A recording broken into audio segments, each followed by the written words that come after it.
इस तरह की राजनीति, प्लस वहाँ पर आप 40 साल से काबिज हो लेकिन आप वहाँ अभी भी पकड़ नहीं बना पाए, इसका मतलब है कि जनता ने आप विश्वास करो। 40 साल के बाद वहाँ क्या हरकतें कर रहे हैं, आपको वोट जरूरी है। वोट करने की नौबत नहीं आती अगर आप जनता से जुड़े। मौका मिले तो हम दिखाते ना, आप वहाँ जो रह करके नहीं कर पाए, हम यहाँ से जाके वहाँ करके दिखाएं। आप नौकरी बने थी क्या? कौन सा मंत्रालय अगर मान लिया पार्टी दे रहे हैं, निर्णय पार्टी का है। आपके मन में क्या है? मैं अभी कुछ ये निर्णय पार्टी का है। अगर पार्टी मुझे कोई भी जिम्मेदारी देगी तो मैं ये जो है निश्चित रूप से कह सकता हूँ कि उसको पूरी ईमानदारी से करूँगा। जीत हार का कितने का होना? अब हमारे यमुना पार ने तो नारा लगाया है कि इस बार मार्जिन 4 लाख पार। यमुना पार में नारा यही लग रहा है, बाकी जनता जनाते हैं। अच्छा, 4 लाख पार का नारा है। हाँ, 400 पार और 4 लाख पार। नहीं, आपको जो वोट मिल रहा है या जनता भारतीय जनता पार्टी के पक्ष में खड़ी है, इसके पीछे देखिए महंगाई, बेरोजगारी, पेपर लीक के सवाल गली गली में गूंज रहे हैं। जनता इससे आहत है, नाराज है। तो आप क्या समझते हैं कि सिर्फ कानून व्यवस्था या माफिया राज का सफाया ही एक विकास है या जो है देखिए मैं आपको बताऊं, सुनने की है? देखिए मैं आपको बताऊं, पेपर लीक जो है ये सचमुच बहुत बड़ा अभिशाप है। मैं आपको अपना उदाहरण देता हूँ कि मैं एक इम्तहान दे रहा था, कहाँ दे रहा था, किस स्टेट में दे रहा था वो नहीं कहूँगा। मैं सुबह सुबह सेंटर के बाहर खड़ा था, तो मेरे बगल में एक मोटरसाइकिल से एक आदमी आया, लड़का आया, हम बस चाय के लिए। एक लड़का आया, उसने मुझसे पूछा कि ये भैया आज कौन चीज़ की पेपर है? तो हमने बताया उनको कि भाई फलानी चीज़ का पेपर है। तो चला, बाद में जब मैं कमरे में पहुँचा इम्तहान देते तो देखा वो मेरे सामने बैठा हुआ था, कोई बात नहीं बैठा हुआ था। कॉपी पेपर बटा, घूमा, इतनी मोटी किताब दी, कर भैया 5 क्वेश्चन छाट के दे दो। हमने कहा भाई साहब मैं कर रहा हूँ। अच्छा, हम 2 लड़के थे जो अंग्रेजी में इम्तहान दे रहे थे, बाकी सभी भाषा में थे। कहने में पहले माफ करो, अच्छा क्योंकि मैं बाहर गया था, मुझे वहाँ का माहौल कुछ मालूम नहीं था, तो मैंने अपना पेपर रोक करके थोड़ा ये वैसी बात है, मैंने कहा भैया कौन जाए पकाओ फंसे। मैंने कहा भाई साहब ये है। जब रिजल्ट आया और मैं नंबर देख रहा था, क्योंकि मैं पहचान तो गया ही था, नंबर मैं क्लैरिफाई कर लिया था, उसको मुझसे ज़्यादा नंबर मिला। अब आप ये सोच लीजिए कि पेपर लीक हो और वो आदमी जो डिजर्व ना करता हो उसका सिलेक्शन हो जाए, और वो लड़का जो 1 साल 2 साल 3 साल से लगा के मेहनत कर रहा है वो बाहर हो जाए, तो उनके पेरेंट्स और उस लड़के के ऊपर कहते हैं उसका बेस्ट तरीका यही है कि वो पूरा कैंसिल होना चाहिए, और सही सही कैंसिल। प्रकाश चंद्र पाटिल जिनकी डेथ हुई थी, जो यहाँ CSC थे, वो अकेले ऐसे आदमी थे जो हमेशा सक्रिय थे विद्यार्थी परिषद में, अधिवक्ता परिषद जैसा देखा, तो उनको भी कभी वो करते नहीं थे कि बढ़ाएं, तो हमेशा कहते थे कि नहीं अभी हम कुछ करेंगे कि अपने परिवार को बढ़ा। तो इस चीज़ में बड़ा स्ट्रिक्ट थे। तो हम लोग को वो चीज़ नहीं मिली। आप नॉर्मल नेता को देखिए, कहना नहीं चाहिए लेकिन उनके यहाँ के लड़के बच्चे क्या रखते हैं सब आप लोग को मालूम है, लेकिन हम लोग को इतनी छूट नहीं। जब पापा मिनिस्टर हुए थे तो मैं 14 नंबर कालिदास मार्ग पर था और हजरतगंज में सेंट फ्रांसिस था। मैं 14 नंबर कालिदास मार्ग से सेंट फ्रांसिस पहले जाता था। मैं चपरासी अलाउड था कि चपरासी की साइकिल में बैठ के चले जाओ। अच्छा, गाड़ी तो अलाउड ही नहीं थी, गाड़ी तो माता जी को भी नहीं अलाउड थी। माता जी को कहीं जाना होता था हजरतगंज या कहीं वहीं, तो रिक्शे से जाते थे। बिल्कुल ये सब मामले बिल्कुल स्ट्रिक्ट थे। एक अभी जो चुनाव प्रचार चल रहा है आपके अपोजिशन पार्टी का जमुना पार में, तो वहाँ पे एक प्रचार किया जा रहा है। इस समय किस क्लास में पढ़ते थे भैया? 6th में था।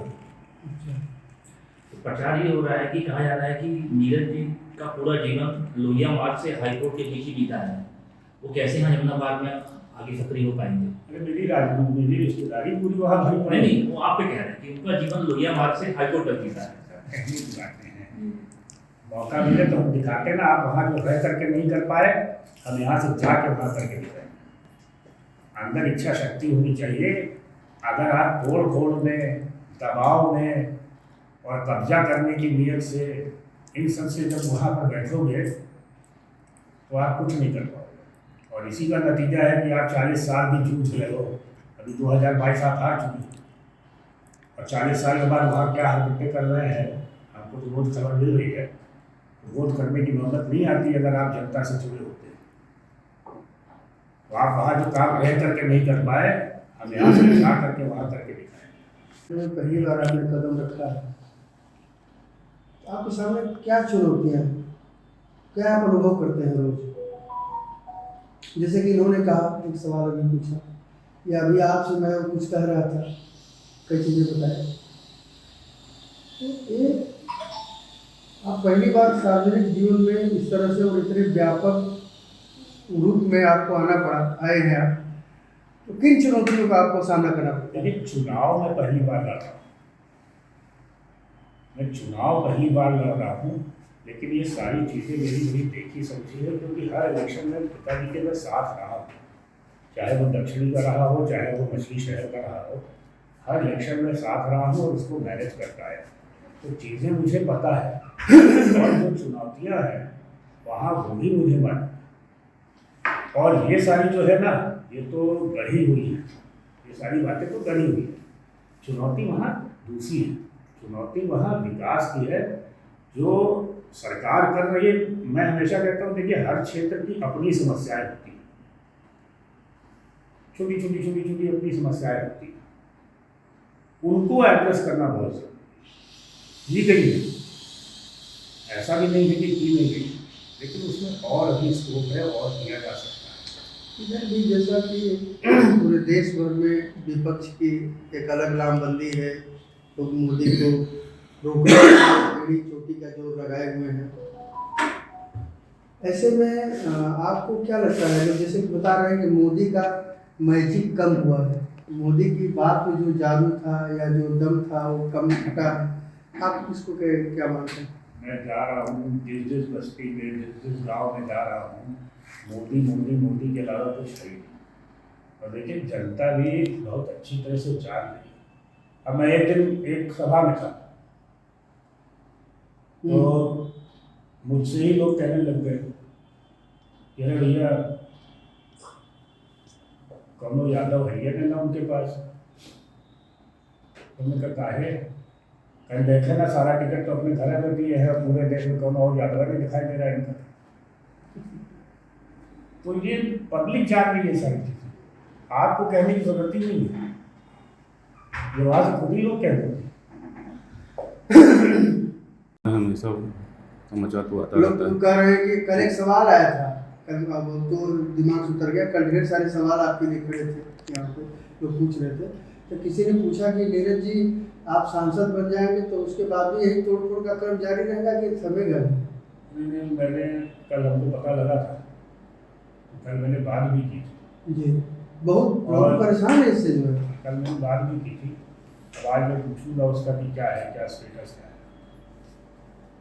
और बहुत इसका विरोध भी हो रहा है, नैनी से लेकर कीटगंज तक कई बार लोग सड़क पर उतर चुके हैं, पुलिस भी आई थी। अब मैं उसको देखूंगा, उसकी बात करूंगा कि उसमें क्या किया जा सकता है। उसी की रिपोर्ट आई है अभी हाल में ही, ये कहा जा रहा है कि आने वाले 2 दशक में संगम अपना अस्तित्व खो देगा, जैसा कि जो जलस्तर तेजी से घट रहा है, टिहरी डैम और नरोरा डैम की वजह से जो पानी ब्रेक किया जा रहा है, या जो वाटर पश्चिमी नहर को ज़्यादा से ज़्यादा दे दिया जाता है, तो इस वजह से मेन स्ट्रीम में गंगा तेजी से सूखती चली जा रही है, पानी इधर नहीं आ रहा है। तो आप सांसद चुने जाने के बाद क्या गंगा जी के लिए या संगम के लिए आपके मन में कोई प्रयागराज का अस्तित्व ही है और वो कहीं से नहीं खत्म हो सकता, चाहे इसके लिए तो गंगा जी जान से लगे।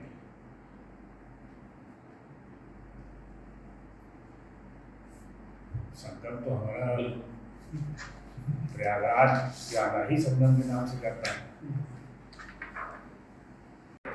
हेमवती नंदन बहुगुणा का एक राजनीतिक क्षेत्र में बड़ा नाम रहा है। उनकी बेटी यहाँ से अभी सांसद हैं और अचानक उनका टिकट काट करके आपको उम्मीदवार बनाया गया और बहुत जोर से आपकी ही पार्टी में है कि भीतरघाती सक्रिय हो गए हैं और कई विरोधी आपके ही साथ पैदा हो गए हैं, आपके ही गाड़ी के आगे पीछे चलते हैं लेकिन वो दूसरे के लिए काम करते हैं। तो क्या आपको क्या लगता है कि ऐसे विरोधों को आप सामंजस्य बना पाएंगे विरोधियों के बीच? देखिए, मैं सही बताऊं तो आदरणीय रीता बहुगुणा जोशी जी मेरे साथ हर कार्यक्रम में हैं। उनकी पूरी तरह से सक्रियता है। वो अपने आप से अपने कार्यक्रम लगा के जा रहे हैं। कई बार ऐसा होता है कि हम मंच भी साझा कर रहे हैं जबकि मुझे पता नहीं रहता कि ये वहाँ पर आ रही है या इनको कोई सूचना है, लेकिन वो वहाँ आती हैं और वहाँ पर मेरे साथ मंच साझा करती हैं। उनका पूरा पूरा आशीर्वाद है। जहाँ तक भीतरघात की बात है तो मुझे ये लगता है नहीं भैया, उसमें आना है कि जैसे कि नंदी भी प्रयासरत थे। अभिलाषा गुप्ता नंदी का टिकट हो गया था कि एक बार हल्ला हुआ कि शोर हुआ कि हो गया उनका टिकट, तो हम लोगों को सूचना आ गई दिल्ली से तो हुआ कि कल घोषित हो जाएगा तो उनका भी टिकट कट गया। तो ऐसे में एक बात आती है तो हर्षवर्धन वाजपेयी का भी नाम चला था कि तो हो रहा है कि ऐसे लोग जो है आपके विरोध में नहीं, ऐसा कुछ नहीं। देखिए, कोई भी इलेक्शन तो संभावित प्रत्याशी तो बहुत ढेर सारे हो जाते हैं। सभी हो जाते हैं, जो अप्लाई करता है जो नहीं करता है, जो इधर उधर से जुगाड़ लगा करके पहुँचना है, तो संभावित तो बहुत हो जाते हैं। मानी बात है, सबको टिकट नहीं मिल सकता है इसी। लेकिन इसका ये मतलब नहीं है कि जिसको अगर नहीं मिला तो उसने खिलाफत शुरू कर दी। मैं आदरणीय मंत्री जी से भी मिला, उन्होंने भी पूरा जो है सपोर्ट करने का वादा किया। मैं हरीश वाजपेयी जी से भी मिला, अशोक वाजपेयी जी से भी मिला, मैं सबसे मिला। देखिए, राजनीति में कोई न कोई किसी का गॉडफादर होता है और कोई न कोई किसी का अपना होता है, अपना आदमी होता है। आप का जैसे रिश्ता माना जाए तो मोदी से आपकी करीबी है कि शाह से है या केंद्र में देखिए, किसके नजदीक है? मैं सही कहूँगा कि मेरी करीबी सबसे,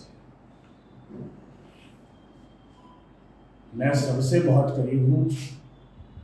मैं सबकी बहुत इज्जत करता हूँ और मैं अपना एक विजन लेके चल रहा हूँ इस क्षेत्र में। मैं जहाँ भी जा रहा हूँ वहाँ चीज़ें मैं नोट कराता रहता हूँ, जिसमें कि होता क्या है कि आदमी चुनाव के प्रचार में जब जाता है तो लोग अपनी समस्याएं बहुत बताते हैं, लेकिन वो फिर वही की वही खत्म हो जाती है। मैं क्या कर रहा हूँ, आपके ऊपर एक और बहुत आरोप है, गंभीर आरोप है। गंभीर क्या, लोग आम चर्चा है कि नीरज त्रिपाठी लोगों से बहुत कम मिलते जुलते हैं और देखिए अब तो ऐसा नहीं है, के साथ नहीं, बहुत उनके अंदर जैसे जो सोशल इंजीनियरिंग में प्रवीण नहीं है, कुशल नहीं है, देखिए, और राजनीति में बहुत कच्चे हैं। अब ऐसा नहीं है। अब तो मैं देखिए, मैं आपसे बता रहा हूँ कि 6 बजे से सुबह से मैं गाड़ी आता हूँ। मैं आपके यहाँ 3 बार प्रोग्राम 4 बार प्रोग्राम कैंसिल कर चुका हूँ।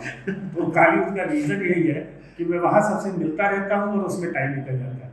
मैं रोज रात को 12 बजे 1 बजे लौट रहा हूँ, सबसे मिलता हूँ।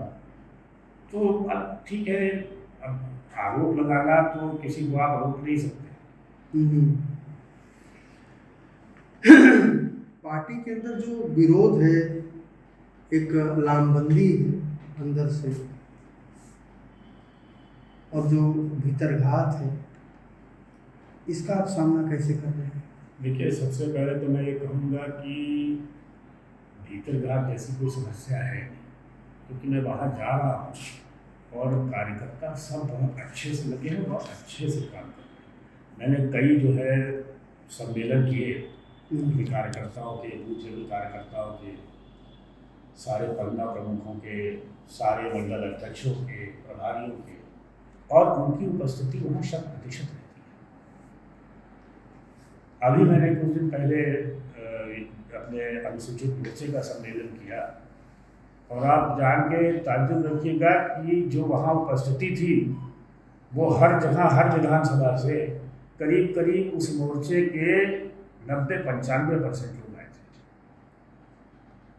तो अब ये तो सब अफवाह है कि भीतर घात है ये वो, लेकिन कुछ लोग हो सकता है नाराज हो, उनकी कुछ अपनी वो हो, लेकिन जब मेरे से वो मिलते हैं तो मैं उनकी नाराजगी भी दूर करता हूँ। उम्मीदवारों की होड़ मची थी और आपका नाम दूर दूर तक नहीं था और अचानक आपका नाम आया कि नीरज त्रिपाठी को वहाँ से भाजपा ने उम्मीदवार बना दिया, तो क्या है, आप पहले से प्रयासरत थे, आवेदन किए थे कि आपके पिताजी के बड़े सियासी कद का आपको फायदा मिला, इसके पीछे क्या है? देखिए, भारतीय जनता पार्टी की यही खूबसूरती है। भारतीय जनता पार्टी अपने कार्यकर्ताओं को ऐसे ही बिल्कुल कार्यकर्ता नहीं कहती, और भारतीय जनता पार्टी ऐसी पार्टी है जहां कार्यकर्ताओं का सम्मान होता है। आप स्वयं जानते हैं, प्रधानमंत्री महोदय आदरणीय नरेंद्र मोदी जी साहब कहते हैं कि जब चाय वाला प्रधानमंत्री बन गया, पहली बार विधानसभा का इलेक्शन जीतने वाले प्रदेश के मुख्यमंत्री हो गए, तो ये अपना सा कार्यकर्ता अगर पार्टी की नज़र में आया और पार्टी ने इतना सम्मान दिया कि मुझको लोकसभा क्षेत्र का, इलाहाबाद लोकसभा क्षेत्र का प्रत्याशी बना दिया, मैं इसमें निश्चित ये कहने में मुझे कोई गुरेज नहीं है कि निश्चित ही पिताजी का जो एक अपना उन्होंने जो राजनीति में जो अपनी इज्जत कमाई, वो ये नहीं कि एक ऐसा था कि पंडित केशरीनाथ त्रिपाठी 4 राज्यों के राज्यपाल रहे, 3 बार उत्तर प्रदेश विधानसभा के स्पीकर रहे और कई बार भारतीय जनता पार्टी के खेवनहार भी बने, संकट मोचक बने सरकार के। तो कहीं ऐसा तो नहीं कि उस राजनीतिक विरासत को आगे बढ़ाने के लिए पार्टी ने आपको नया नेतृत्व देने के लिए खड़ा किया? नहीं, देखिए ऐसा है कि मैं पार्टी से जुड़ा था, मैं पार्टी का काम भी करता था, परंतु आप सभी जानते हैं कि पिछले 7 सालों से, क्योंकि मैं उत्तर प्रदेश शासन में अपर महाधिवक्ता नियुक्त हो गया था और उसकी पद की अपनी एक गरिमा है, कोई माने ना माने, लेकिन क्योंकि मेरा जो संस्कार है, जो मैंने अपने पिताजी से सीखा कि अगर कोई भी इस तरीके का पद है आपके पास तो फिर आपके ऊपर राजनीतिक गतिविधियों में भाग नहीं लेना चाहिए। मुझसे बहुत बार लोगों ने कहा कि भाई साहब वहाँ प्रोग्राम है चले चलिए, भाई साहब वहाँ प्रोग्राम है चले चलिए। मैंने हमेशा मना किया कि देखिए, जब तक मैं इस पद पर हूँ मैं जो है किसी मंच को नहीं शेयर करूँगा। आपको शायद याद होगा, हमारे यहाँ काजी साहब थे जी, वो भी एडिशनल एजी थे जी, फिर बाद में उन्होंने एक बार जो है मंच साझा कर लिया था समाजवादी पार्टी का, उस पर उनको बहुत ज़्यादा जो है बहुत ज़्यादा क्रिटिसिज्म झेलना पड़ा। अब क्योंकि हम लोग जो है एक तो वकील हैं, दूसरा इलेक्शन के काम बहुत किए हुए हैं, इलेक्शन पिटीशन आप सभी जानते हैं कि पिताजी उसके जो है माहिर थे, संविधान के विशेषज्ञ थे। तो वो सब देखते हुए मैंने कभी भी इन 7 सालों में कोई भी मंच साझा नहीं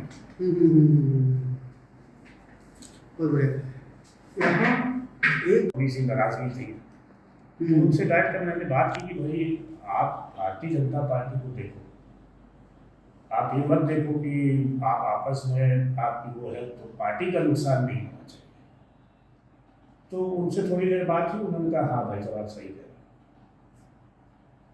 मुझसे पर्सनल किसी की कोई कुछ नहीं, और वो सब मेरे साथ हैं, मेरे साथ जो रहते हैं हर समय। अच्छा, एक बात अभी आपने स्वीकार की कि मैं पहले मंच साझा नहीं करता था, सार्वजनिक सभाओं में, कार्यक्रमों में या लोगों के बीच भीड़ में नहीं जाता था, इससे बचता था। और अब आप अचानक से लोकसभा के इलाहाबाद सीट के उम्मीदवार हैं और भारतीय जनता पार्टी के उम्मीदवार हैं, तो इस चुनाव में आप अपने चेहरे के बल पर, अपने पिताजी के बड़े सियासी कद के बल पर, या आपको मोदी मैजिक के सहारे आप कैसे अपनी नैया पार करेंगे? मैं अपने और अपने पिता की, मुझे जो काम करना है वहाँ पर वो लोगों को बताकर, शिव, जो मेरे पिताजी ने वहाँ पर काम किया है वो, और जो राजनीतिक विरासत मेरे पास है, मैं वहाँ लोगों को ये विश्वास दिलाता हूँ कि मैं एक ऐसे घर से हूँ जहाँ राजनीति मैंने अपने बचपन से देखी है, और मैंने ये भी देखा है कि मेरे पूज्य पिताजी ने इतने साल राजनीति की और एक बहुत ईमानदार और बहुत साफ सुथरी राजनीति। आपका कहने का आशा है कि मछली को पानी में तैरना नहीं सिखाया, मछली को पानी में तैरना नहीं सिखाया जाता, और मैं रहा हूँ, हर समय वहाँ रहा हूँ। राजनीति तो आप देख लीजिए कि भाई वो खून में। हाँ, ये जरूर है कि जो लोग गंदी राजनीति करते हैं, जी, जैसे आपने बताया कि बड़े उधर के बड़े कद्दावर नेता रहे, अब आप अगर वहाँ जाएंगे तो आप वहाँ पर उनकी स्थिति देखेंगे। और एक चीज़ मैं बताना चाहूँगा कि आप पिछले 40 सालों से वहाँ पर हैं, आप जो आपकी स्थिति वहाँ पर है, अगर आपने वहाँ की जनता का काम किया होता है तो आज आपकी स्थिति वो ना होती। आप सपा में थे, आपने सपा छोड़ करके कांग्रेस ज्वाइन किया, पहले आप बीजेपी में प्रयासरत थे, वहाँ से जब नहीं हुआ तो आप कांग्रेस में चले गए। तो इस तरह की राजनीति, प्लस वहाँ पर आप 40 साल से काबिज हो लेकिन आप वहाँ अभी भी पकड़ नहीं बना पाए, तो इसका मतलब है कि जनता में आप अपना विश्वास खो चुके हैं। का दौरा तो कर ही रहे हैं लगातार, तो अभी तक आपने क्या देखा कि यमुना पार की सबसे बड़ी समस्या क्या है? देखिए, जो मुझे समझ में आया, कोई एक समस्या नहीं है। वैसे जो सरकार की योजनाएं हैं वो सारी हो रही हैं, चल रही हैं, क्योंकि जल मिशन के तहत जो है बड़ा बृहद रूप से काम चल रहा है, हर जगह काम चल रहा है। पीएम आवास योजना, सड़क योजना, ये सारे हो रहे हैं काम, और चल रहे हैं और हो चुके भी। लेकिन जो मुझे समझ में आया, जैसे मैं जब जनता से मिलता हूँ, जैसे गाँव के दूर दराज के इलाके हैं, वहाँ पर मेरी समझ से जबकि पीएचसी भी काम करे, सीएचसी भी काम कर रही है, वो सारी काम करेंगे, लेकिन एक बड़े हॉस्पिटल की, मल्टी स्पेशलिटी हॉस्पिटल की ज़रूरत है, क्योंकि जो दूर दराज का आदमी है उसको इलाहाबाद बहुत दूर पड़ जाता है। उसी तरह शैक्षिक संस्थाएं भी हैं वहाँ पर, लेकिन फिर भी एक बड़ी शैक्षिक संस्था की वहाँ जरूरत है।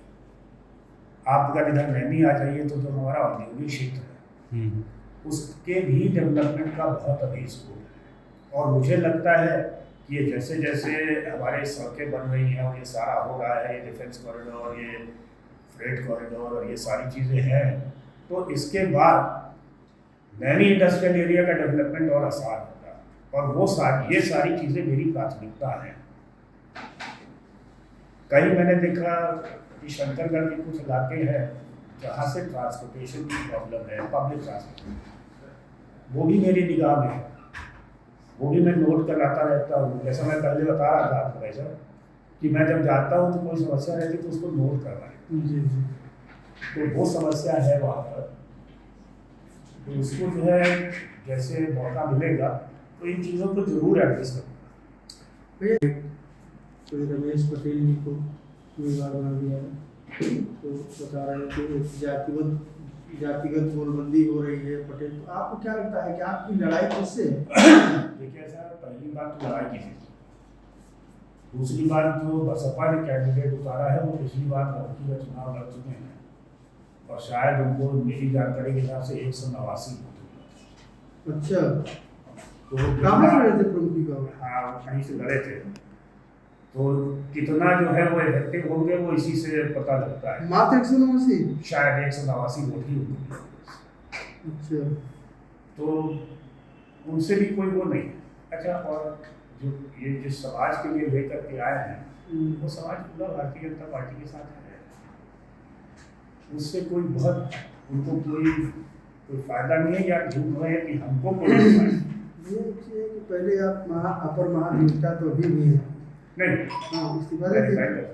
अच्छा, जान कर दिए। अच्छा, ये तो हम बताया नहीं आपने। मैंने अपने नामांकन से पहले ही रिजाइन कर दिया।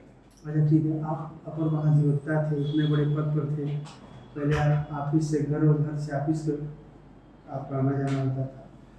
अब आपके पास एक इतनी बड़ी जिम्मेदारी हो गई है, तो इस एक पब्लिक फोरम पर सार्वजनिक जीवन में कैसा अपने दिनचर्या का क्या प्रबंधन करते हैं, कैसे इसको मैनेज कर पा रहे हैं? देखिए, जिम्मेदारी तो तब भी, क्या दिनचर्या होती है आपकी?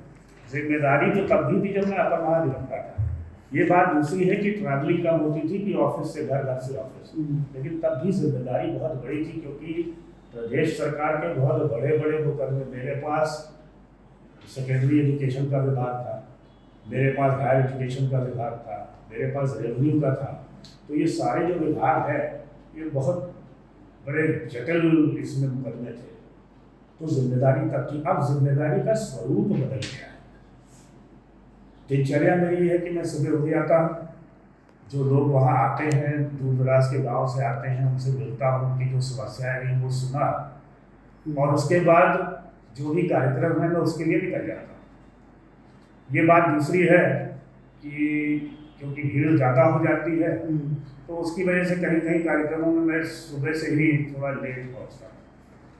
और जो लोग ये कहते हैं कि मैं लोगों से मिलता नहीं हूँ, तो उसका सबसे बड़ा उदाहरण यही है कि सुबह मेरे पास इतनी भीड़ हो जाती है कि मैं अपने जो है कार्यक्रम में टाइम से नहीं पहुँच पाता हूँ। 4 बार आपका कार्यक्रम कैंसिल कर चुका हूँ। उत्तर प्रदेश में या देश में एक वातावरण है, तो इलाहाबाद के लिए आप कोई एक काम पहला जो सोचे हो, सबसे बड़ा क्या करना चाहिए? सबसे बड़ा काम जो मेरे दिमाग में है वो नैनी इंडस्ट्रियल एरिया के डेवलपमेंट का है। मैं शुरू से जो है उसके लिए हमेशा मेरा एक अपना पर्सनल इंटरेस्ट था कि भाई इसका डेवलपमेंट होना चाहिए, जिस तरह से होना चाहिए वो हुआ भी। लोगों ने प्रयास किया, कुछ किया भी नहीं। दरअसल 20 साल से वहाँ एक सरस्वती हाईटेक सिटी है, शायद आपको पता हो। आप बन रही, लेकिन सरस्वती हाईटेक सिटी में कुल 27 प्लाट है, जहाँ तक मेरी जानकारी में है।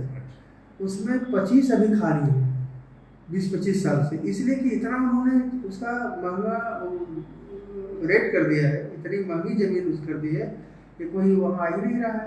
और उसके बाद दूसरी जगहों पर इंडस्ट्रियल एरिया फिर बसने लग जा रही है, वहाँ के लिए बजट सरकार से मांग ले रहे हैं, वहाँ बसाइए। मैं वो भी करूँगा, मेरे दिमाग में है। तो ये उसके पीछे दुरुपयोग भी बड़ा कारण है कि आप इंडस्ट्रियल एरिया का नाम लेते जाइए।